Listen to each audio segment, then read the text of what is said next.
Om Shanti,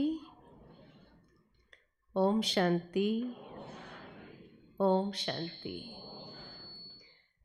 Greetings of peace from Mount Abu, the headquarters of Brahma Kumaris. आप सभी के लिए माउंट आबू के पावन धरनी से आज इस झीलों की नगरी में आना हुआ और बहुत सुंदर विषय हमारे सामने है, खुशनुमा जीवन जीने की कला.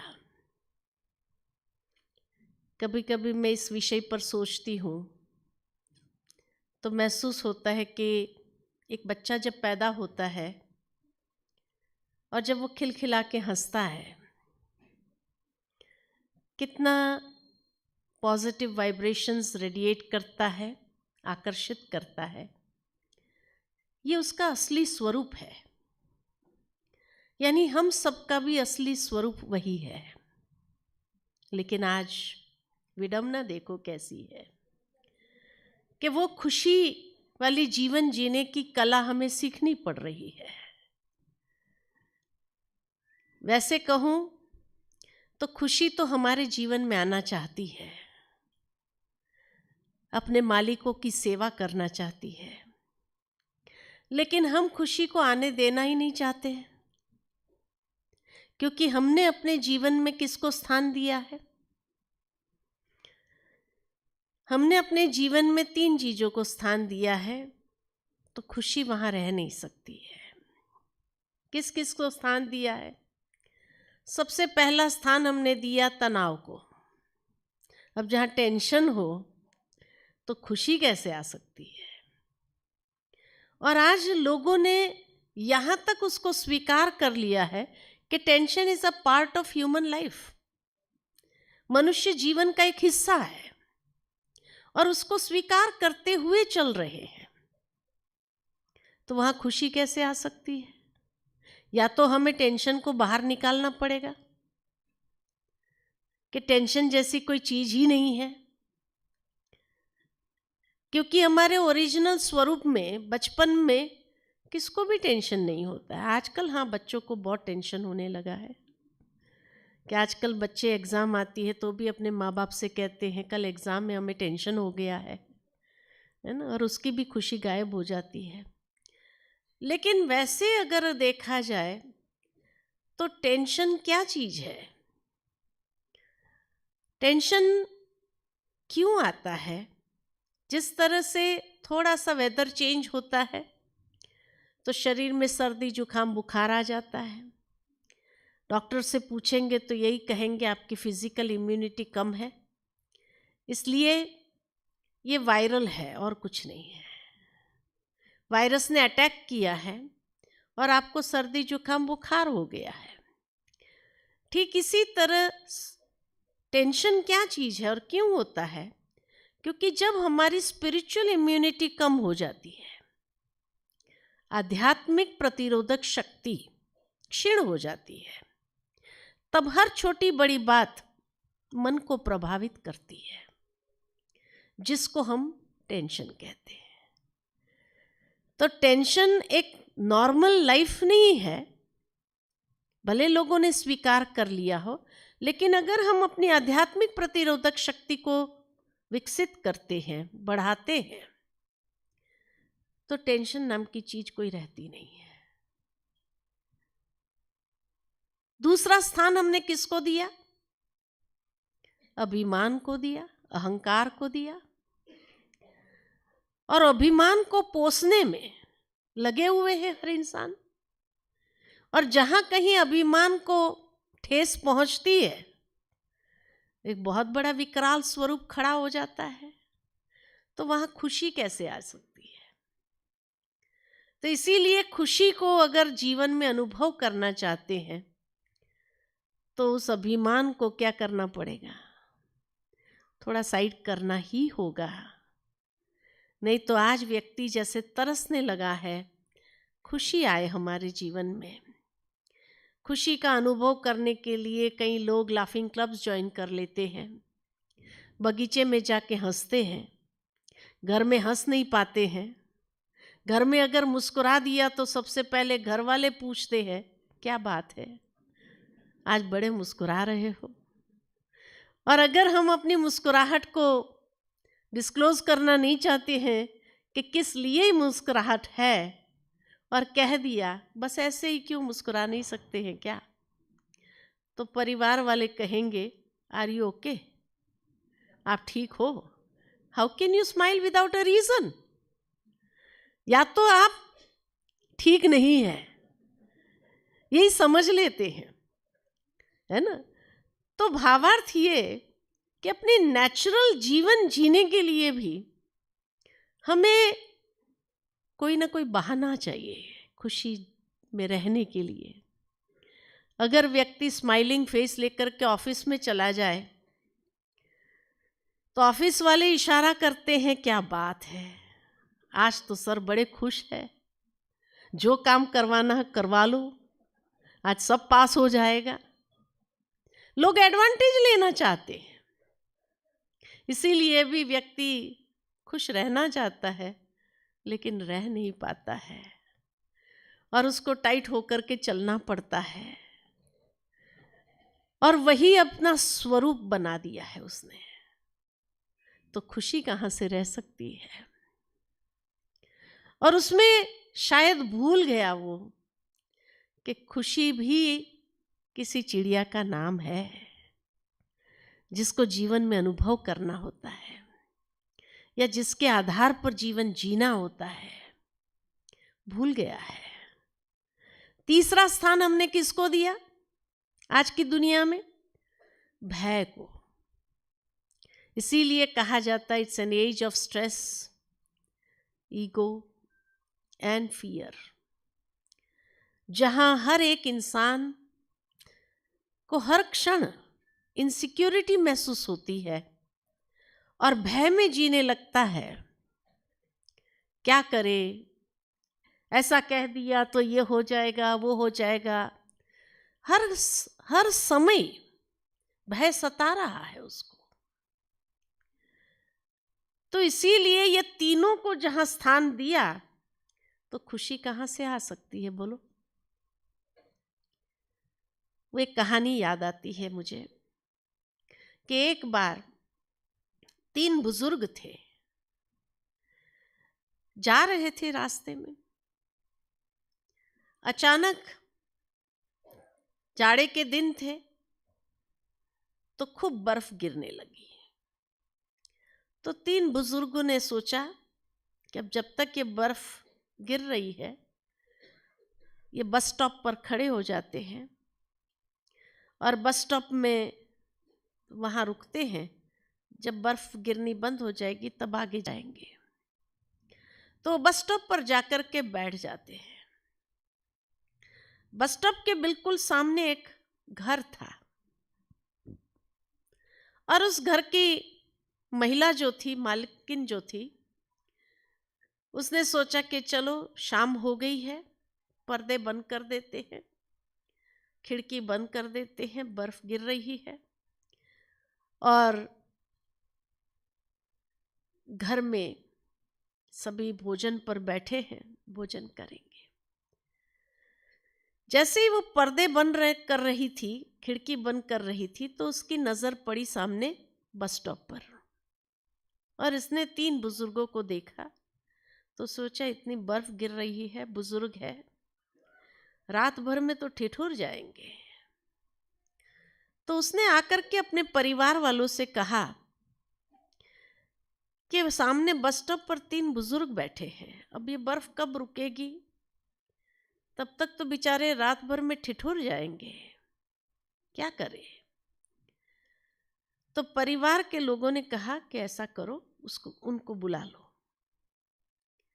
उसके हस्बैंड ने कहा बुला लो उनको, हमारा गराज है, वहाँ हीटिंग सिस्टम लगा हुआ है और वहाँ उनको रेस्ट करने के लिए खटिया लगा देते हैं, वो आकर के रेस्ट करें और थोड़ा अपने आप को गर्माहट में ले आए ताकि उनको कुछ हो नहीं।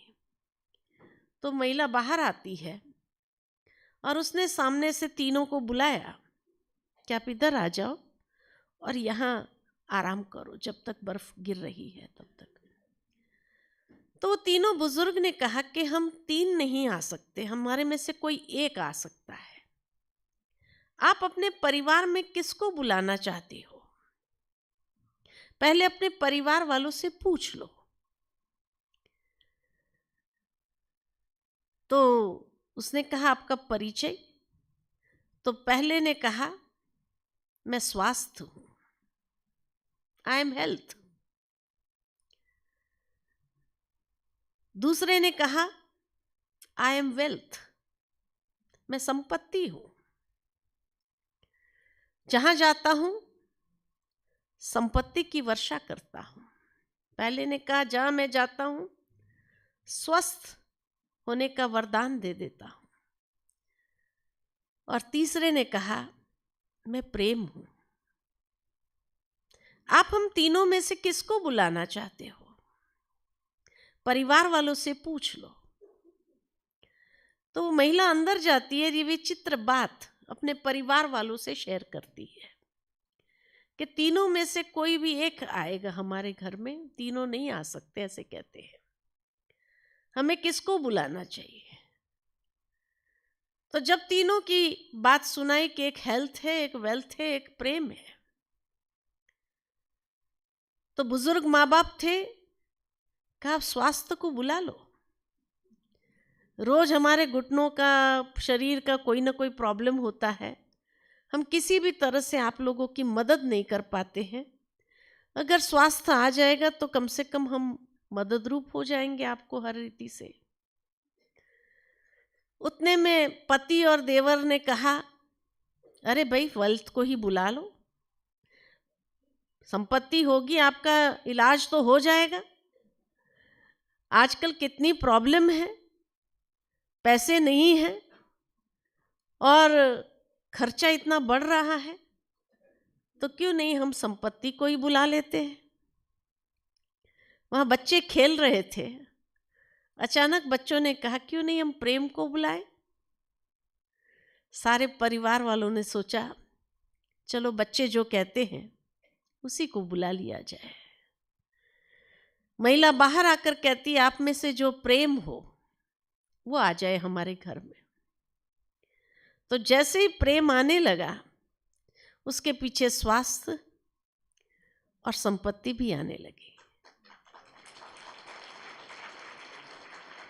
आज शायद यही कमी है कि खुशनुमा जीवन हमारा क्यों नहीं है, क्योंकि हमारे परिवार में जो एक निस्वार्थ प्रेम होना चाहिए वो प्रेम ही नहीं है। और जहां प्रेम है वहां स्वास्थ्य भी है, क्योंकि व्यक्ति खुश है, हमेशा प्रफुल्लित रहता है। तो प्रेम है, प्रसन्नता है, तो वहां स्वास्थ्य भी है, वहां संपत्ति भी सहजता से आ जाती है।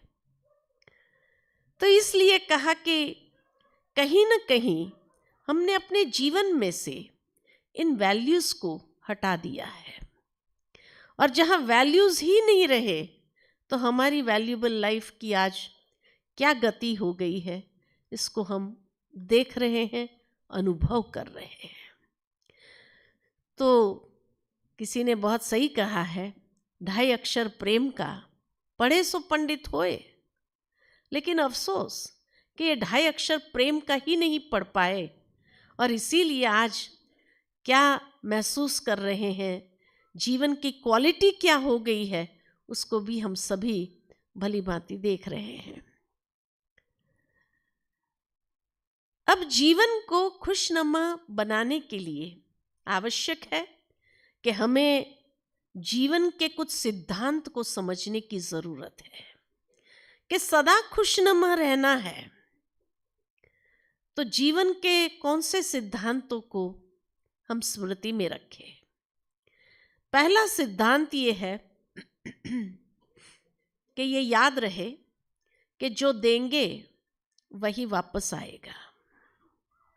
आप जो किसी को देंगे वही आपके पास लौट कर आना है ना।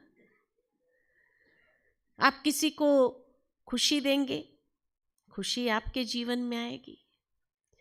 आप किसी से प्यार से बात करो, आपके साथ वो भी प्यार से ही व्यवहार करेगा। आप किसी को सम्मान दो, सम्मान मिलेगा। आप किसी को सहयोग दो, सहयोग मिलेगा। जो देंगे वही वापस आएगा। ये पहला सिद्धांत है। और इसीलिए देने में खुशी है, लेने में खुशी नहीं है। खुशी किस में है? देने में है ना। दुनिया के अंदर जो भी महान हस्तियां हो गई, जिनको आज लोग आदर्श मानते हैं, उन्होंने भी समाज को कुछ न कुछ दिया है। तभी लेने वाले को कोई याद नहीं करता है, देने वाले को ही याद किया जाता है। तो इसलिए हमें क्या देना है? हम हमेशा कहते हैं कि देखो, प्रकृति के हर तत्व दे रही है, दे रही है। सूर्य दे रहा है, वायु दे रहा है, वृक्ष दे रहे हैं, नदियां दे रही है। किसी ने बहुत सुंदर ये गीत लिखा, नदी न पिए अपना जल, पेड़ न खाए अपना फल।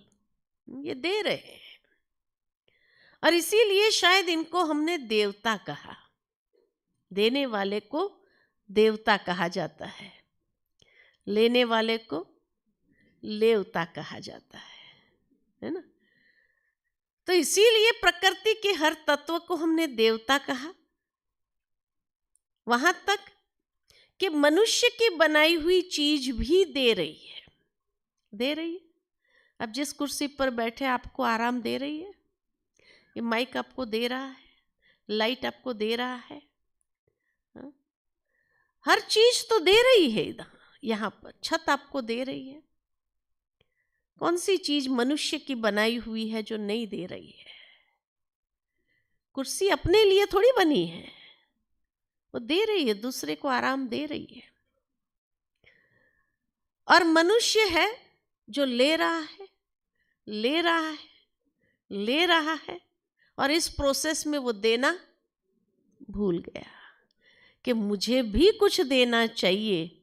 वो देना ही भूलता जा रहा है, और इसीलिए ये सब देवता हो गए और हम लेवता हो गए। आज के बाद क्या करेंगे? कुछ परिवर्तन करें। देने में खुशी है, देने में सुख है, देने में आनंद है। देकर देखें।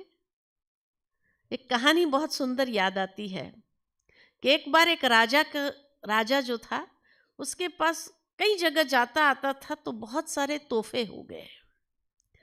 हर जगह से उसको कुछ न कुछ अमूल्य तोहफा मिलता था। अब इतने तोहफे हो गए जो महल में रखने की जगह नहीं अभी। तो उसने सोचा कि इतने सारे तोहफे हैं और इतने अमूल्य है, उसको क्या किया जाए। तो उसने सोचा कि क्यों नहीं मैं प्रजा में बांट देता, वो संभाल करके रखेंगे, याद रखेंगे, और हमेशा दुआएं देंगे अपने बच्चों को, पोतरों को, सबको सुनाएंगे कि ये राजा की चीज है, दिया हुआ है। तो एक दिन उसने ऐलान किया, और ऐलान क्या किया कि भाई मेरे पास इतने तोहफे हो गए हैं और ये मैं बांटना चाहता हूं। और एक दिन फिक्स किया, संडे का दिन, कि भाई जिसको भी चाहिए ये तोहफे, वो लाइन लगा दे। तो देखा गया सुबह से इतनी लाइन लग गई, राजा के पास इतनी चीजें थी, तो उसने सोचा ठीक है, दे दूंगा। उसने आकर के देना चालू किया, एक एक चीज जो भी आता गया उसको देना चालू किया।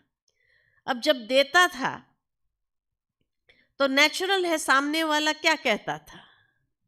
भगवान आपको लंबी आयु दे, भगवान आपको सदा स्वस्थ रखे, भगवान आपको जीवन में हर खुशी प्रदान करे। इस तरह की दुआएं मिलती थी उसको। अब जब ये दुआएं मिलती थी तो जरूर है एक आत्मसंतुष्टि के भाव उसके चेहरे पर आता था। इतना प्रसन्नता, खुशनुमा चेहरा उसका हो जाता था और उसको बड़ा सुकून मिलता था ये आशीर्वाद सुन सुन करके। अब उस लाइन में एक फकीर था और फकीर जैसे देखता था राजा के चेहरे के ये भाव, कितनी खुशी है, कितनी प्रसन्नता है, कितना आनंद है। तो फकीर ने सोचा ये भाव मैं अनुभव करना चाहता हूं, लेकिन मैं कैसे करूं, मेरे पास तो कुछ है ही नहीं देने का। और सोचते सोचते कि मैं क्या दूं जो मैं ये भाव को एक्सपीरियंस करूं अपनी लाइफ में, उतने में उसका नंबर आ गया। अब जब नंबर आ गया तो उसने पीछे वाले को कहा आप आगे जाएंगे। अब कौन आगे जाना नहीं चाहता है। तो वो आगे जैसे ही किया उसको, अब जाने वाला भी क्या कहता है, भगवान आपको खुशी दे, प्रसन्नता दे। उसको ये जैसे जे दुआएं मिलती थी ना, बड़ा सुकून मिलने लगा, बड़ी खुशी का अनुभव। तो उसने सोचा मैं तो खाली अपना टर्न ही दे रहा हूं, उतने में मुझे मिल रहा है। तो ये भाव को एक्सपीरियंस करने लगा।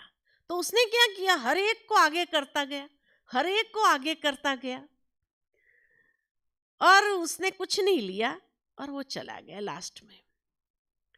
अब राजा सारा दिन देने के बाद इतना खुश था, इतना प्रसन्न था कि उसने अपने मंत्रियों को कहा आज सचमुच मुझे जीवन के अंदर बहुत बड़ी खुशी प्राप्त हुई है, लेकिन मैं सुनना चाहता हूं कि पब्लिक क्या कह रही है मेरे बारे में।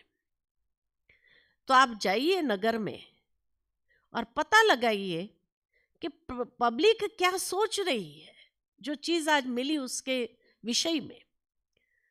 तो उनके जो गुप्तचर थे वो गए समाज में और सुनते रहे कि लोग बात कर रहे हैं। तो लोग कहने लगे राजा तो हमारा बड़ा अच्छा है, इतना अमूल्य तोहफा दिया हम लोगों को, है ना, बड़ी प्रशंसा करे राजा की। लेकिन कहे उस लाइन में एक फकीर भी था, वो अपना टर्न, उसने कुछ नहीं लिया और वो अपना टर्न दूसरों को दे रहा था, वो भी बड़ा महान है। अब लोगों ने, जो गुप्तचर थे, उन्होंने आकर के राजा को ये बात सुनाई कि राजा आपकी तो खूब प्रशंसा हो रही है, परंतु एक फकीर की भी प्रशंसा हो रही है। तो कहा फकीर ने क्या दिया? बोले वो अपना टर्न दे रहा था और उसने कुछ नहीं लिया, तो लोग उसकी भी महिमा खूब कर रहे थे। तो राजा ने सोचा उसने कुछ नहीं दिया, एक टर्न दिया, उसमें उसकी इतनी महिमा हो रही मेरे बराबर की, ये तो वो सही नहीं है। कहा वो फकीर को ढूंढ के लाओ। कहा वो तो कहाँ चला गया क्या मालूम। तो राजा ने कहा मैं फिर ऐलान करता हूं कि आज भी राजा कुछ तोहफे बांटेंगे, जिसको लेना है वो आ जाए। फिर वो फकीर आ गया वो ऐलान सुनते ही और पुनः अपना टर्न देना शुरू किया। राजा ने जैसे देखा, लाइन को रोका, इधर आओ, तेरे को जो चाहिए ना यहां से ले ले, तुम जाओ। कहा मुझे तो कुछ नहीं चाहिए। तो बोले फिर क्यों ये काम कर रहा है, तू टर्न अपना क्यों दूसरों को दे रहा है?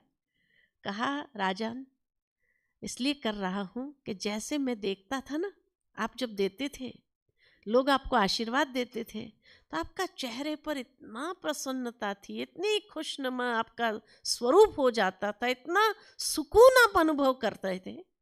मैं वो अनुभव करना चाहता था। मेरे पास तो कुछ था नहीं देने का, इसलिए मैं लाइन में खड़ा हो गया, अपना टर्न दूसरों को देता रहा और सचमुच मैंने भी वही चीज अनुभव किया जो आप कर रहे थे।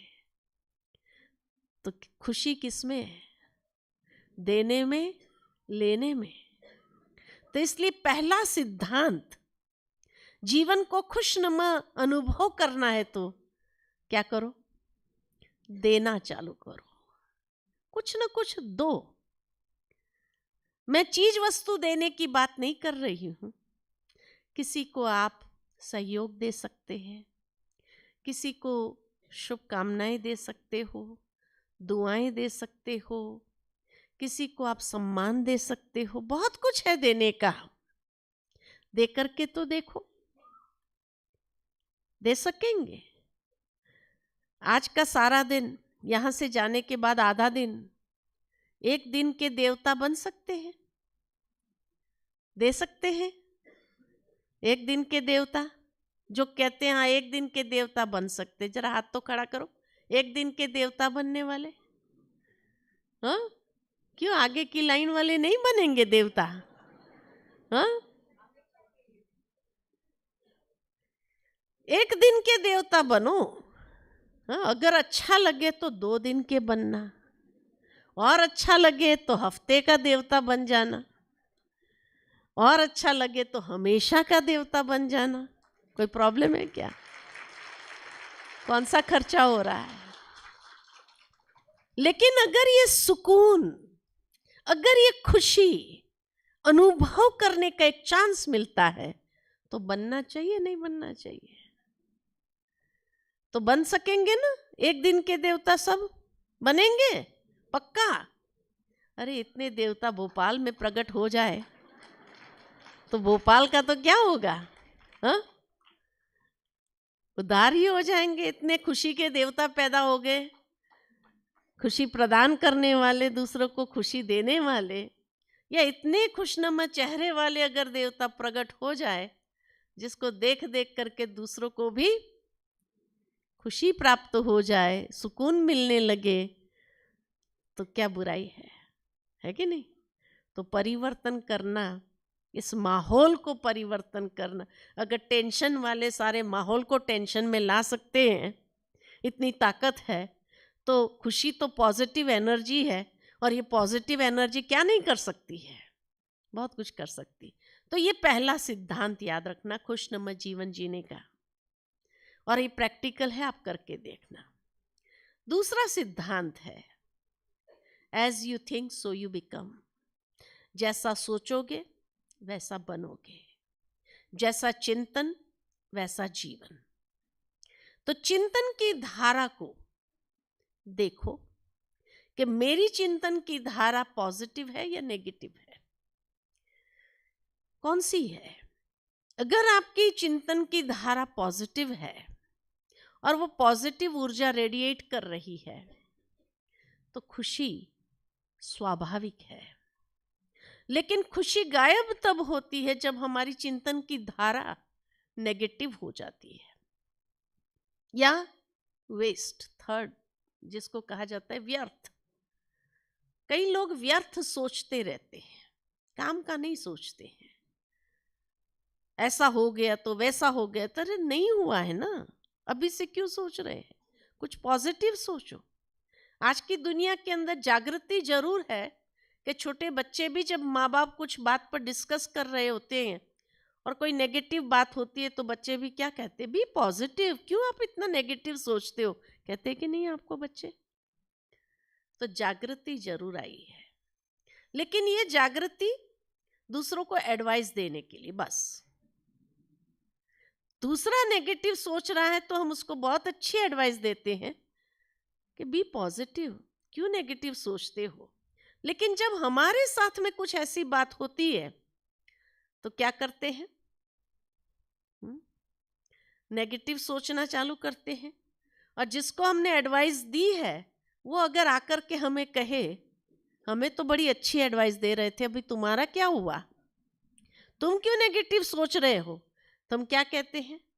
वी नेवर एडमिट, एक्चुअली हम कभी एडमिट नहीं करते हैं कि हाँ मैं नेगेटिव सोच रहा हूं, लेकिन हम क्या कहते हैं? मेरी बात अलग है, तेरी बात अलग है। तेरे केस में तो आज भी हम यही कहेंगे तू नेगेटिव सोच रहा था, मेरा तो केस ही अलग है ना।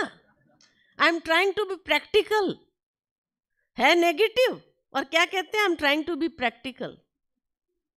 ये हालत है हमारी।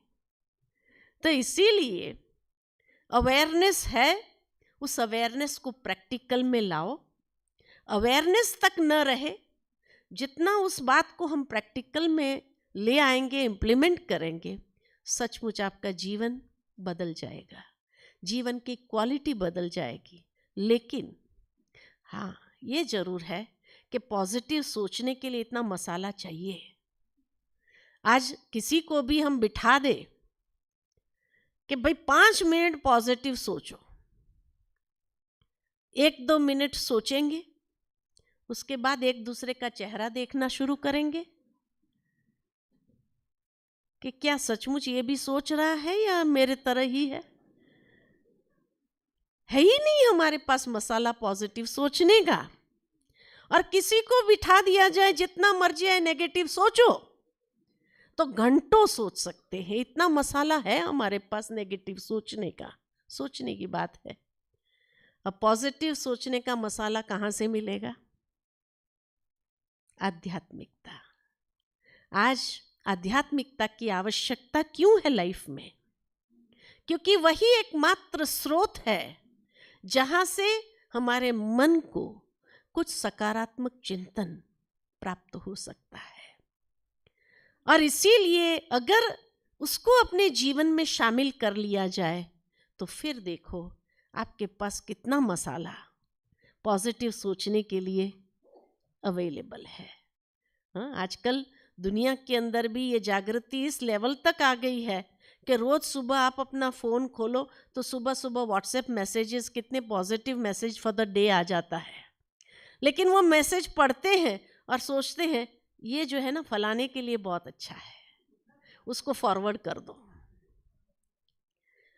मेरे लिए है ये नहीं है। इसीलिए हम फॉरवर्ड करते जाते हैं एक दूसरे को मैसेजेस, और जिसको फॉरवर्ड किया वो भी समझ जाता है कि ये मुझे क्यों फॉरवर्ड किया गया है, और मेरे योग्य जो होगा ना वो फॉरवर्ड करेगा।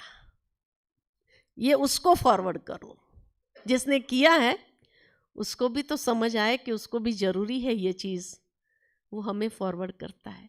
तो कहने का भावार्थ मेरा यही है कि ये जागृति खाली एक दूसरे को फॉरवर्ड करने तक न रहे, लेकिन उस पर चिंतन करें। और जितना आप चिंतन करेंगे उसकी गहराई में जाएंगे, और इतनी सुंदर विचारधारा आपके अंदर पनपने लगेगी, इतनी सुंदर बातें कि आपका मन अच्छा सोचने के बाद तो अवश्य प्रफुल्लित ही रहेगा, प्रसन्न ही रहेगा। तो खुशनुमा जीवन जीने के लिए अपनी सोचने की विचारधारा को बदल करके देखो, और उसके लिए आध्यात्मिकता को अपने जीवन के अंदर शामिल करके देखो, और देखो जीवन की क्वालिटी कैसे बदलने लगती है। कितना सुंदर आप अनुभव करने लगेंगे कि हर समय आपको बहुत अच्छी बातें चिंतन के लिए मिलती रहेगी, और इतना सुंदर आपके चिंतन कि उसके बाद बड़े से बड़ी परिस्थिति भी आ जाए ना, तो भी आप अपनी चिंतन से उस परिस्थिति को भी बदल सकते हो। तीसरी बात कि आज मनुष्य उलझा हुआ है। किसमें उलझा हुआ है? या तो परिस्थितियों में उलझा है, समस्याओं में उलझा हुआ है। क्या करे, ये परिस्थिति आ गई, और ये परिस्थिति जीवन के अंदर, समस्याएं जीवन के अंदर कितना उतार चढ़ाव का अनुभव कराती है ना। इतने उतार चढ़ाव आ रहे हैं, जो व्यक्ति उन परिस्थितियों में ऐसा उलझा हुआ है कि जहां से निकलने का रास्ता ही भूल गया है। उसको पता ही नहीं कि वहां से निकलने का रास्ता कौन सा है, कौन से रास्ते से बाहर निकले। उतार चढ़ाव, जीवन उसी का नाम है।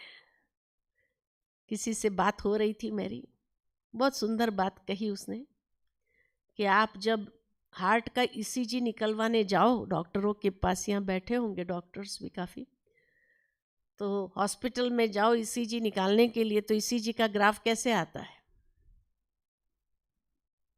ऐसे आता है।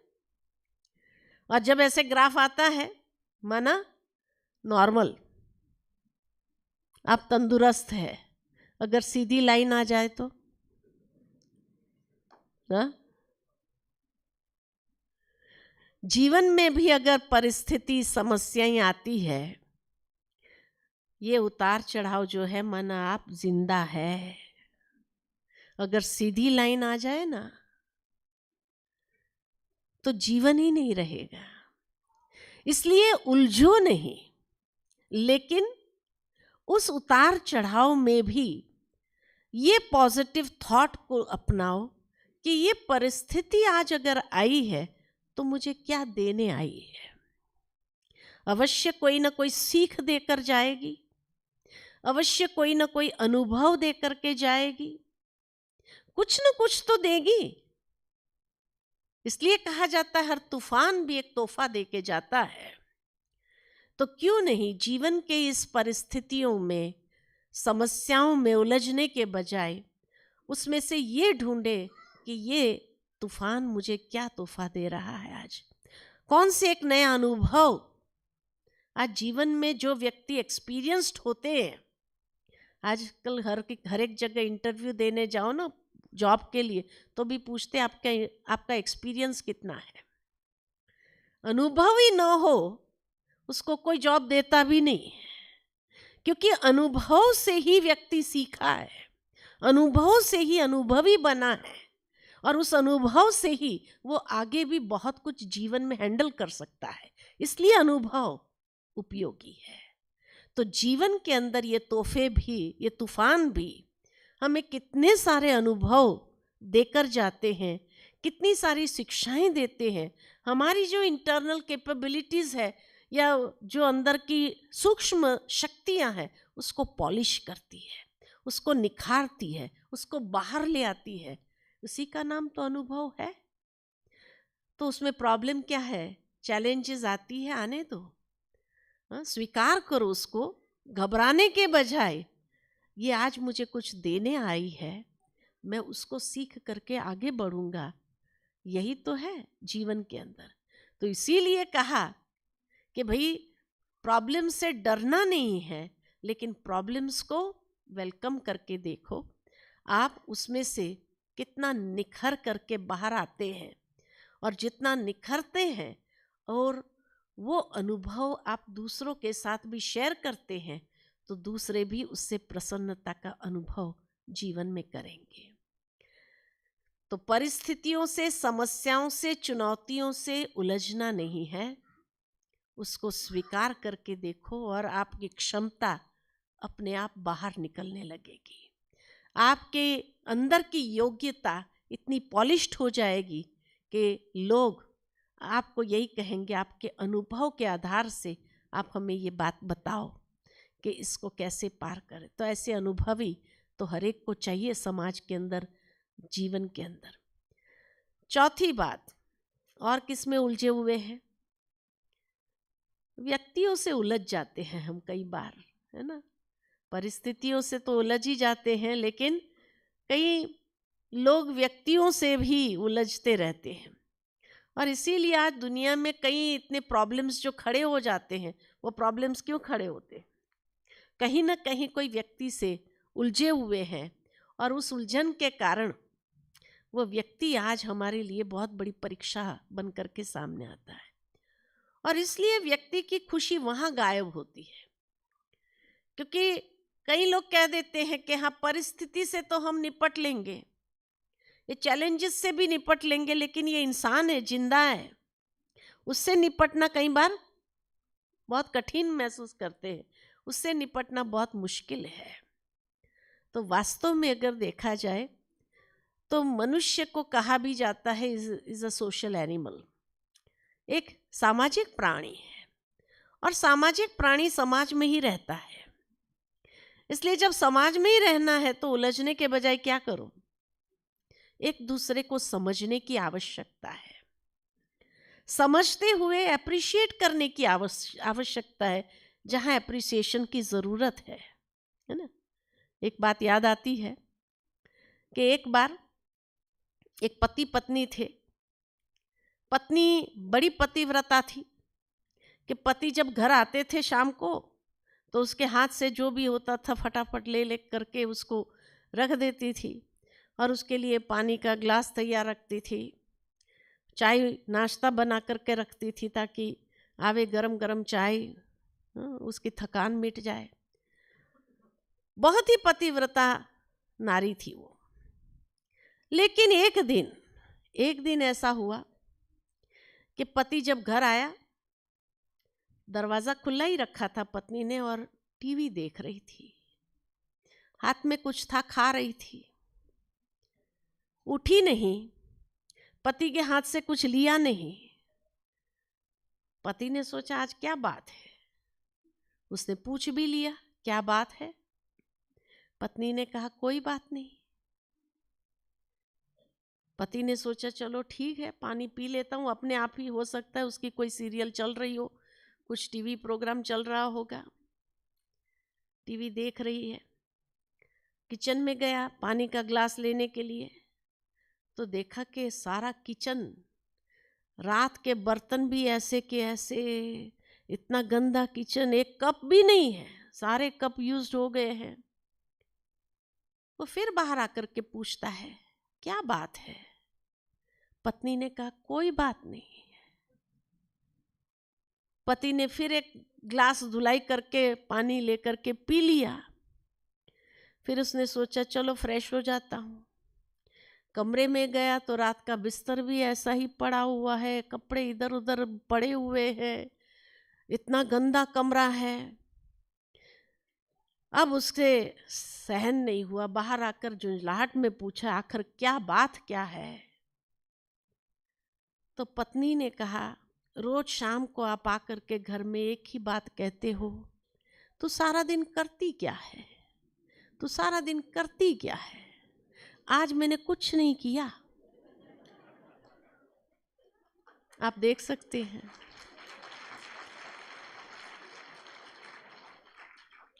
बहनों को तो बड़ी खुशी हुई होंगी आज, है ना। एप्रिसिएशन, आप अगर काम करते हो तो ये मत समझो कि घर में रह करके वो कुछ नहीं कर रही है, वो भी कुछ ना कुछ करती है। अगर ये हड़ताल पर चली जाए ना तो कुछ नहीं मिलेगा आपको, इसलिए कभी कभी अप्रिशिएट कर लिया करो तो गृहस्थ जीवन बहुत सुखी हो जाएगा, बड़ा प्रसन्नता से चलेगा। आज जो फैमिली में रिलेशनशिप में इतने प्रॉब्लम्स जो आ रही है, ये प्रॉब्लम्स कई बार इसीलिए आ रही है कि हम अप्रिशिएट करना भूल जाते हैं। आज एक बच्चा भी होता है ना, उसको भी अप्रिसिएशन चाहिए। जब बच्चा घर में होता है, अगर पिता बाहर से आता है, माँ बच्चे को कहती है बेटा पानी का ग्लास लेके जाओ अपने डैडी के लिए, और वो अपना सब काम छोड़ करके ग्लास लेकर के आता है। लेकिन पिता अपने स्ट्रेस में है, उसने, बच्चे ने जब पानी दिया उसने थैंक यू बेटा नहीं कहा। दूसरे दिन जब पिता आता है और माँ कहती है बेटा पानी ले, क्या कहेगा बच्चा, मैं बिजी हूं आप ही दे दो, मैं होमवर्क कर रहा हूं। लेकिन अगर पहले दिन पिता ने अगर कह दिया शाबाश बेटे थैंक यू, दूसरे दिन माँ को कहना नहीं पड़ता है। अपने आप जैसे ही पिता की गाड़ी का आवाज आया कि तुरंत बच्चा उठ करके जाता है और पानी का ग्लास तैयार करके ले जाता है। आज हर एक को एप्रिसिएशन अच्छी लगती है। तो पारिवारिक जीवन में एक दूसरे के साथ संबंधों में सुसंवादिता बनी रहे। अगर संबंधों में कहीं क्लैश अनुभव न हो तो उसके लिए क्या करना ज़रूरी है, थोड़ा सा एप्रिसिएशन करने में आपका कोई खर्चा लग रहा है क्या? कोई खर्चा नहीं लगता है, लेकिन उसके बाद देखो पारिवारिक जीवन कितना सुंदर हो जाता है। खुशनुमा जीवन अपने आप अनुभव कर सकते हैं। और एक बात अंत में कहना चाहूँगी, और किस में उलझे हुए हैं, और किस में उलझे हुए हैं? एक खिलौना, एक खिलौना हर एक के हाथ में आ गया है ना। और ये खिलौनों में उलझे हुए सारा दिन लगे रहते हैं। परिवार के अंदर 4 सदस्य हैं, चारों ही अपने मोबाइल में लगे हुए हैं, एक दूसरे को मैसेजेस कर लेते हैं वहाँ घर में के घर में, बातचीत नहीं हो पाती है। इसीलिए किसी ने अपने एक सेशन में कहा कि अगर मान लो कि घर में रिश्ते में कुछ आ जाए, कड़वाहट आ जाए और बातचीत बंद हो जाए और मोबाइल भी गिर करके टूट जाए, तो पहले किसको ठीक करेंगे? पहले किसको ठीक करेंगे? मोबाइल को करेंगे। रिश्ते को ठीक करना ये नहीं समझते हैं, मोबाइल को पहले ठीक करवाएंगे। दुनिया भर में हम एक दूसरे के साथ जुड़े रहना चाहते हैं, लेकिन परिवार में एक दूसरे के साथ जुड़े रहना नहीं चाहते हैं, जबकि खुशी का स्रोत वही है।